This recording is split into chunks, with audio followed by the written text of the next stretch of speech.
before that, if you're as we have discussed about, we have been dealing with the chapter chemical kinetics, right? पिछले कुछ classes में से हम लोग chemical kinetics के chapter deal कर रहे हैं, and it has been very slowly going on. So today we'll try to finish off the introduction of order and all. And कल के क्लास में हम लोग first order, second order, third order, zero order, इनके derivations वो सब हम लोग कल के आने वाले क्लासेस में देखेंगे इस हफ्ते. ठीक है.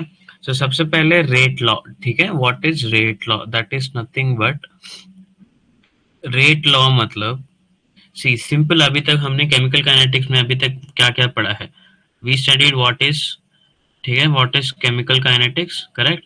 केमिकल काइनेटिक्स मतलब इट रिलेट्स विद स्पीड और rate of a reaction. Correct. Speed और रेट ऑफ ए रिएक्शन, इतना हम लोग को सभी को पता है. तो what I wanted to make you guys to understand is, ठीक है, रेट लॉ मतलब जैसे for example if I am having N2 plus 3H2 gives rise to 2NH3. The rate of this reaction is R. Let us consider. So according to rate law, it is the expression that expresses the rate equation or rate law in terms of concentration of reactants to the power of order. How do you understand, guys? See, for example, reactants देखो, हमारे पास equation क्या है?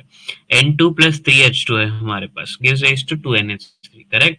मतलब किसी भी equation, किसी भी chemical reaction का रेट, किसी भी केमिकल रिएक्शन का रेट R, उस रिएक्शन के रिएक्टेंट्स, जो रिएक्टेंट्स होते हैं उनके कॉन्सेंट्रेशन के टर्म्स में अगर हम एक्सप्रेस कर पाते हैं तो वो होती है रेट लॉ, जो कंप्लीटली एक्सपेरिमेंटल होती है. It is not something that is physical और समथिंग. ठीक है. So in this given example, if I consider I am having the reactant of N2 and 3H2 here. Correct. Reactant and 3H2 here. So again the same, before going there I'll just show you all the details.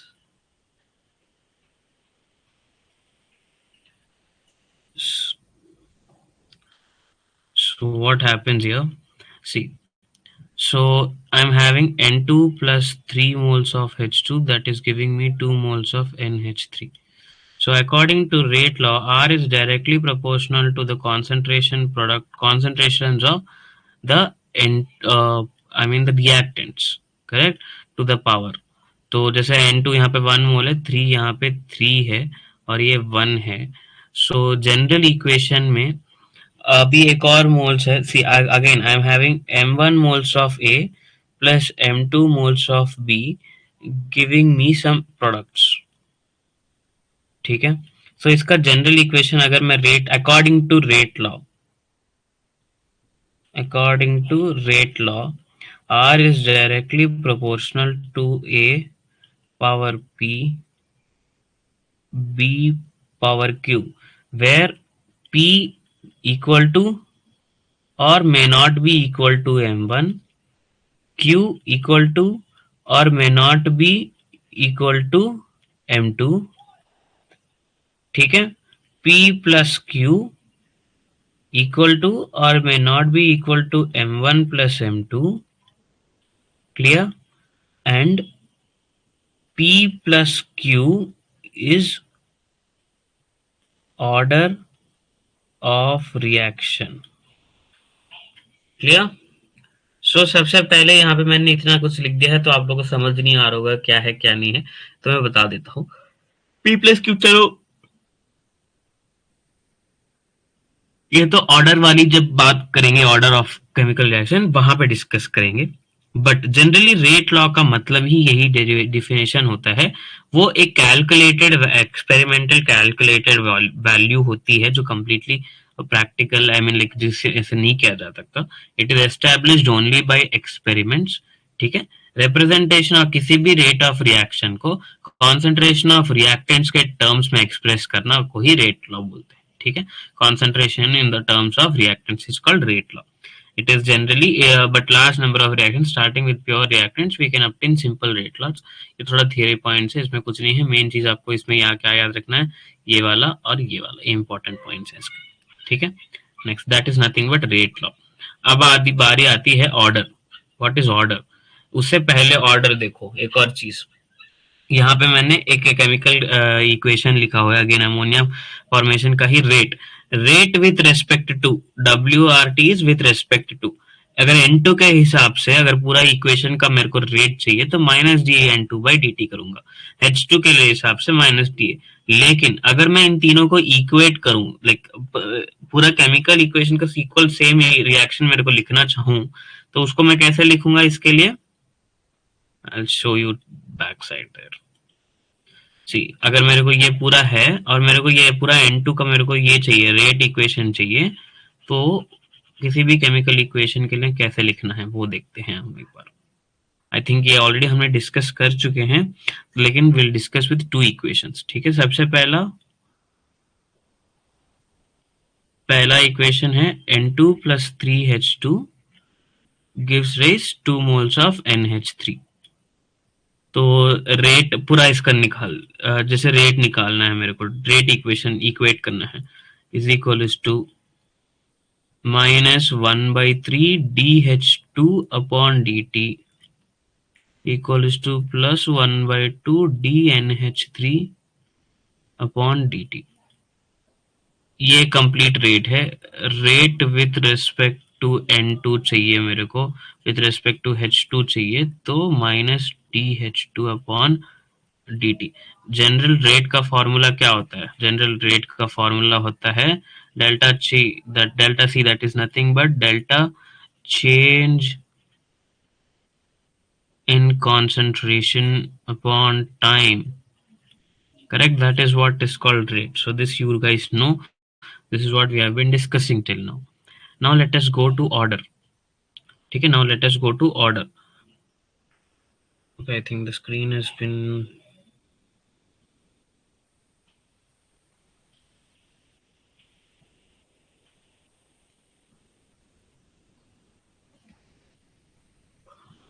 आप लोग को screen दिख रहा है?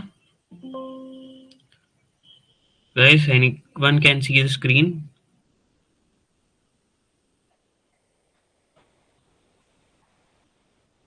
किसी को screen दिख रहा है? जस्ट एक बार चैट बॉक्स में लिखो.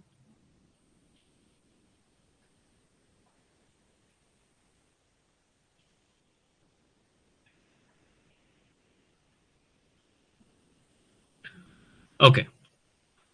So yes, so I was explaining you what was rate law and rate equation क्या है. You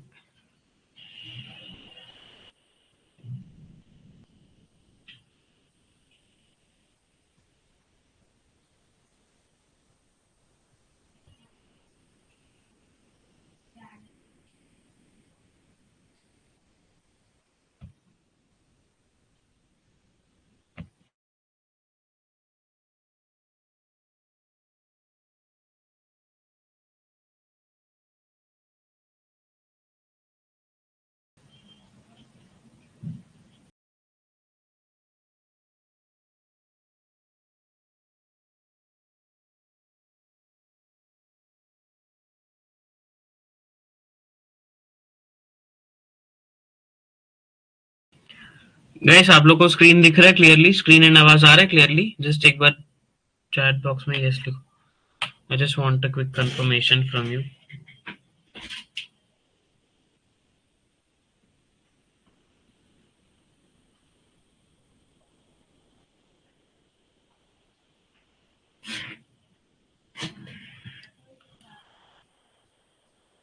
can you all see the screen? Actually आप लोग को स्क्रीन दिख रहा है?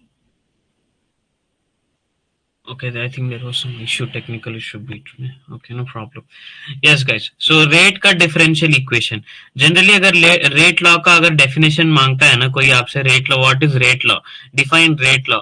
Rate law मतलब chemical rate of a chemical reaction is expressed in the terms of concentration of its reactants.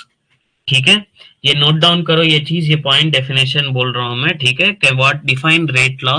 इसका आंसर होगा Rate law is a law that expresses rate of a chemical reaction in terms of concentration of its reactants. Clear? Rate law means, everyone note this. Rate law means it explains, or it did define rate law. Rate law is rate of a chemical reaction, rate of a chemical reaction in terms of expressed in terms of concentrations of reactants. Concentration of reactants is it's called rate law. ठीक है, ये rate law की definition है. अभी इसका एक differential rate equation निकालो. ठीक है, express in the terms of concentration, ये जनरल इक्वेशन है रेट लॉ का, डिफरेंशियल इक्वेशन. ठीक है, अब डेफिनेटली प्रोपोर्शनैलिटी साइन को हटाने के लिए हमने एक कांस्टेंट ला दिया है के. ठीक है, व्हाट इज के? के इज कॉल्ड रेट कांस्टेंट और स्पेसिफिक रिएक्शन रेट. के इज कॉल्ड रेट कांस्टेंट और स्पेसिफिक रिएक्शन रेट, जो कि यूनिटी होती है. ये डिपेंड करती है टेम्परेचर एंड कैटलिस्ट यूज पर. It always depends on temperature and catalyst use. So basically what here I am trying to explain you that you have to understand. See, for example, if I'm having this thing M1, this ये एक मेरा chemical reaction मैंने लिया है यहाँ पे. M1 moles of A plus M2 moles of B gives you MAB. ठीक है, ये तो according to the differential rate equation, here R is equals to K into A power P B into power Q. ठीक है, यहाँ पे P and Q is, देखो अगर सिर्फ P बात करो, P is the order of with respect to reactant A, Q is the order with respect to reactant B, P plus Q is the order with respect to entire reaction. Clear? Order of the reaction, order आप ऐसे भी पता कर सकते हो कुछ कुछ equations के लिए बहुत आसानी से, बट कई कई एक्सेप्शंस भी होते हैं, थोड़ा ध्यान से इसको करना होता है आप लोग को. ठीक है, ये करना आप. Next, followed by, for example देखो अभी जैसे rate law H2 plus O2 gives rise to H2O है, इसका मेरे को अगर रेट लॉ लिखना है, ठीक है, तो I am having these many options here. So if I tell you how to write, for example कभी कभार क्वेश्चंस में H2 plus O2 gives you H2O करके आता है, तो इसका रेट लॉ आइडेंटिफाई करने बोलते हैं. पहला ऑप्शन है तुम्हारे पास R is directly proportional to H2 O2 power 2. Second option R is equals to K into H2 into O2. Third option R is equals to K, not K, R is equals to 1 upon K into K square upon K into H2 power O2. I mean into O2. Fourth option is R is directly proportional to H2O2. So guys, इसके according आपका answer क्या हो सकता है? 4 answer हैं. ठीक है, इसमें 2 करेक्ट आंसर्स है. What are those options? Rate law correctly कौन सा डिफाइन कर रहा है? कौन से ऑप्शन, इसका आंसर क्या है, कोई बता सकता है?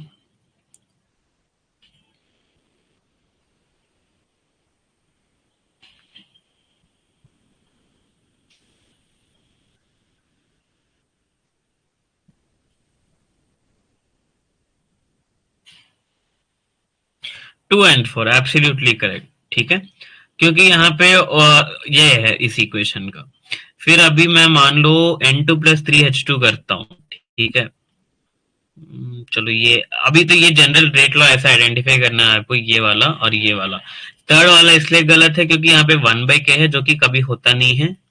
फर्स्ट वाला इसलिए गलत है क्योंकि यहाँ पे O2 का स्क्वायर दिया है, जो कि यहाँ पे नहीं, ये पॉसिबल नहीं है यहाँ पे. क्लियर? ये जनरली ऑर्डर का डेफिनेशन अगर आप लोग को चाहिए, order, what is order of the reaction क्या है. ठीक है, डिफरेंशियल रेट इक्वेशन ये है और रेट एक्सप्रेशन बोलते हैं इसको. अब ऑर्डर ऑफ द रिएक्शन क्या होता है ये देखो. ठीक है, ऑर्डर ऑफ द रिएक्शन हमने समझाया था अभी, M1 क्या है, M2 क्या है, what are this P and Q। ठीक है, ये जनरली एक्सपेरिमेंटल वैल्यू ही होती है, on the basis of experiment we find this. ठीक है, तो ये होती है यहाँ पे जनरली। एंड अगर आपको एग्जांपल्स चाहिए कुछ इक्वेशंस के, तो आप जैसे ये वाला इक्वेशन है, जैसे देखो 2 moles of N2O5 gives 4 moles of NO2 plus O2। What is the number of mole, इसका रेट लॉ क्या है, react R is equal to K into reactant N2O5, लेकिन पावर में वन ही है। क्लियर, वन ही है। कैसे वन ही है, अगर एक मोल की बात करो, ठीक है, if you find take this as one mole, then it will become 2, then it will become 1 by 2। see, you are getting my point। फिर जैसे ये एक वाला देखो, 2 moles of N2O5 giving you 4 moles of NO2 plus O2। अब मैं पूरे equation को 2 से डिवाइड कर रहा हूँ, तो ये become on dividing by 2। So what will be the thing, 1 mole of N2O5 giving you 2 moles of NO2 plus 1 by 2 O2। तो जनरली इसका यूनिटी अगर करो तो जैसे R इसका 1 है, ठीक है, H2 para ortho they are what, they are isomers of hydrogen. ठीक है, तो इसका ऑर्डर देखो 3/2 है यहाँ पे। आई मीन जो रेट लॉ है, आपको ये जो कोएफिशिएंट्स होते हैं, है ना, इससे डिफाइन नहीं किया जा सकता। जैसे ये देखो H2 यहाँ पे 1 मोल ही है, बट लेकिन इसका ऑर्डर क्या है, 3/2। ठीक है, कभी कभार सूडो ऑर्डर होते हैं, है ना, ऐसा ऐसा। तो ऑर्डर ऑफ ए रिएक्शन का वैल्यूज 1 हो सकता है, 2 हो सकता है, 1/2 हो सकता है, 3/2 हो सकता है, 3/4 हो सकता है, 0 भी हो सकता है। ये सारी नंबर्स पॉसिबल है, not negative numbers, but possible है ये। ठीक है, जैसे अभी ये देखो, H2 plus Cl2 gives rise to 2HCl, यहाँ पे सनलाइट फोटोसिंथेटिक रिएक्शन है, तो इनका यहाँ पे पावर में ये प्योर स्टेट में होते हैं करके इनको 0 0 लिया गया है। तो ऐसे कुछ कुछ एक्सेप्शंस होते हैं, तो जो एक्सेप्शंस हम लोग आते आते हर एक रिएक्शंस में, अभी जैसे अभी कल वाले आने वाले क्लासेस में हम जीरो ऑर्डर के ऑर्डर कैसे डिफाइन करते हैं, तो वहां पे हम लोग पढ़ेंगे। ये जनरल एग्जाम्पल्स हैं आपको शो करने के लिए। क्लियर नाउ, अब जैसे ये देखो N2O5 का पावर यहाँ पे हमने दिया है, ठीक है, what is order of reaction बोल दिया। तो दूसरी कॉन्सेप्ट है मॉलिक्यूलैरिटी, और इन दोनों के बीच की डिफरेंसेस हमें पढ़नी है। What is molecularity and what is order of the reaction. उससे पहले आप लोग को मैं चाहता हूं कि आप एक बार ये पूरा जो यहाँ पे एक टेबल है, इस टेबल को थोड़ा ध्यान से पढ़े। I will give you 5 minutes time. ठीक है, ये 5 मिनट्स में इस पूरा टेबल आप अपने कॉपी में बनाओ। ठीक है, इसके साथ और इस चीज को समझो 2 मिनट, 5 मिनट इसको करो, पढ़ो इस चीज को क्या लिखा है।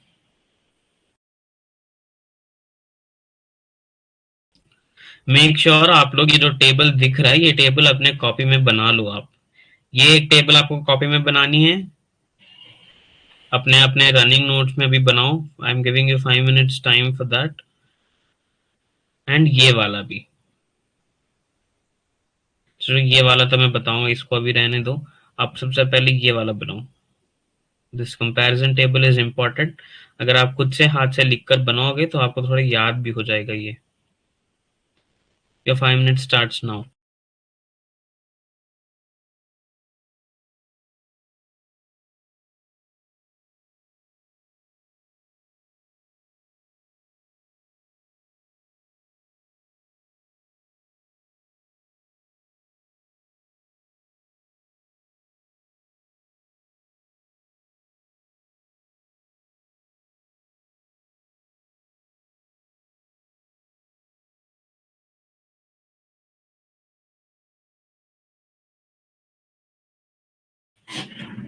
वंस आप लोगों ने ये टेबल बना लिया, just type in the chat box that you are done. Okay.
Yes, guys. Is it done? Okay. It seems you are done.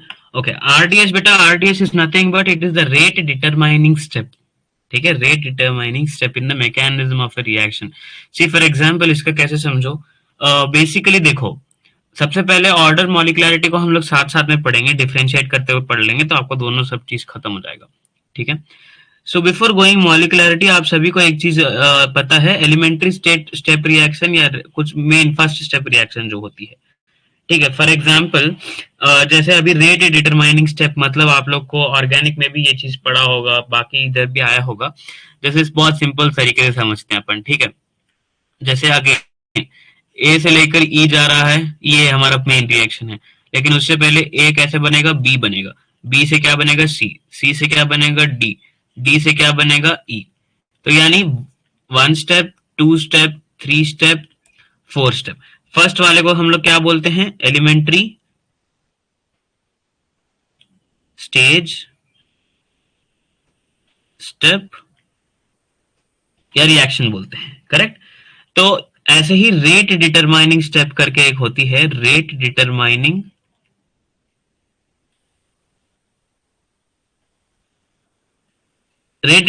Step is the key step of any chemical reaction. जैसे देखो ए to ई, जैसे हमारा जो example है यहाँ पे, if you see the example, ammonium nitroxide, NH4NO2, NH4NO2 gives you N2 plus 2H2O. ठीक है. NH4NO2 gives you N2 plus 2H2.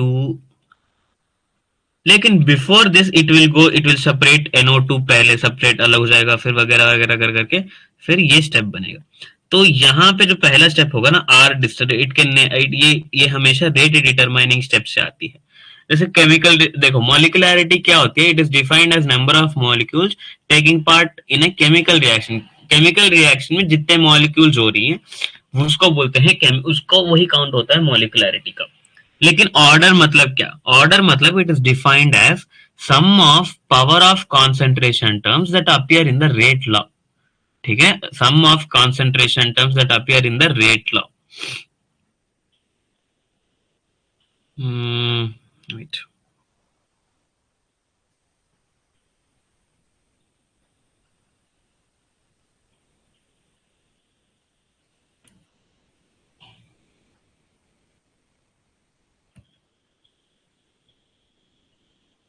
I think there was something to.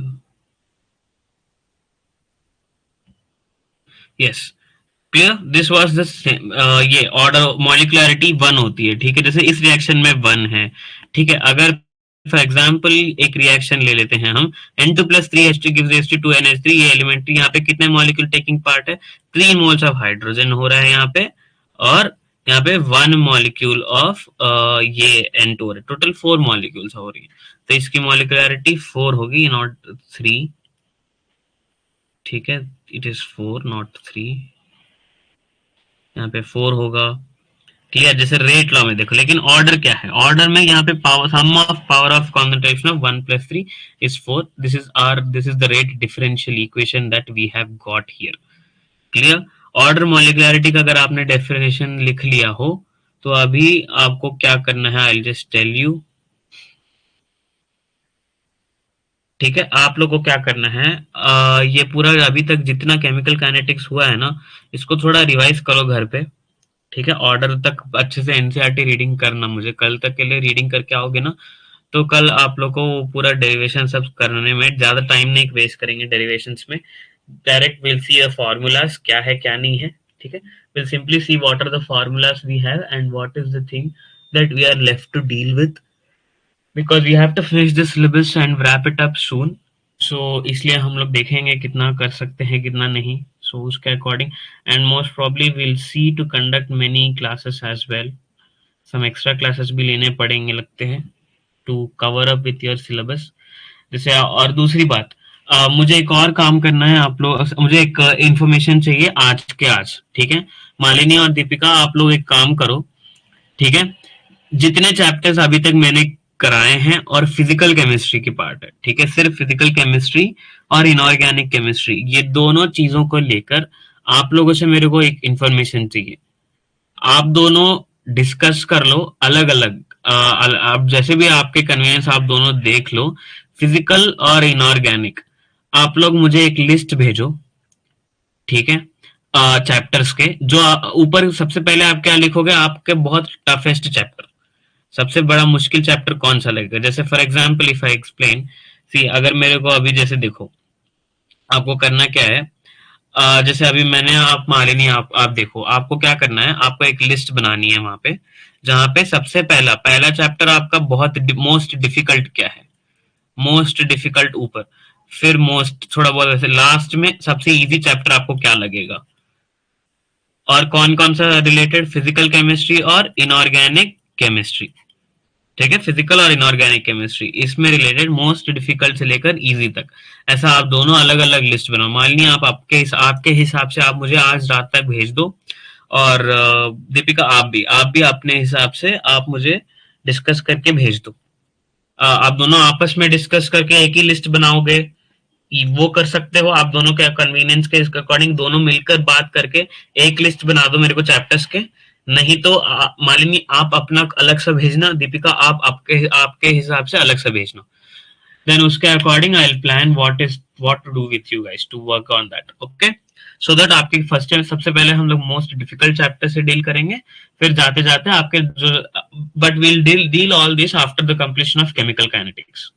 Chemical kinetics खत्म करेंगे, उसके बाद से आपके अकॉर्डिंग के हम लोग, मैं प्लान करूंगा कितने कितने क्लासेस लगेंगे, कितना कितना करना पड़ेगा आप लोग के लिए, मतलब कितना कितना कंटेंट आपको जरूरी एनसीईआरटी से करेंगे, and will see that the thing is achieved, okay.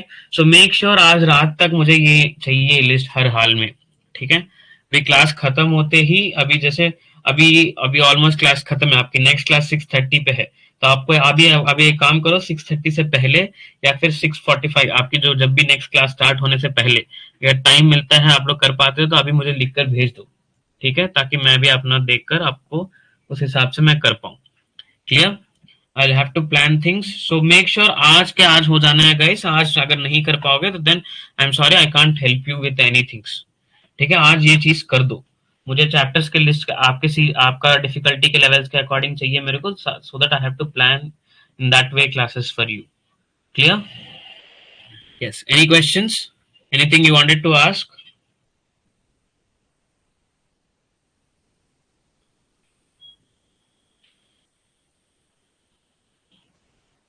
Any questions guys? No questions?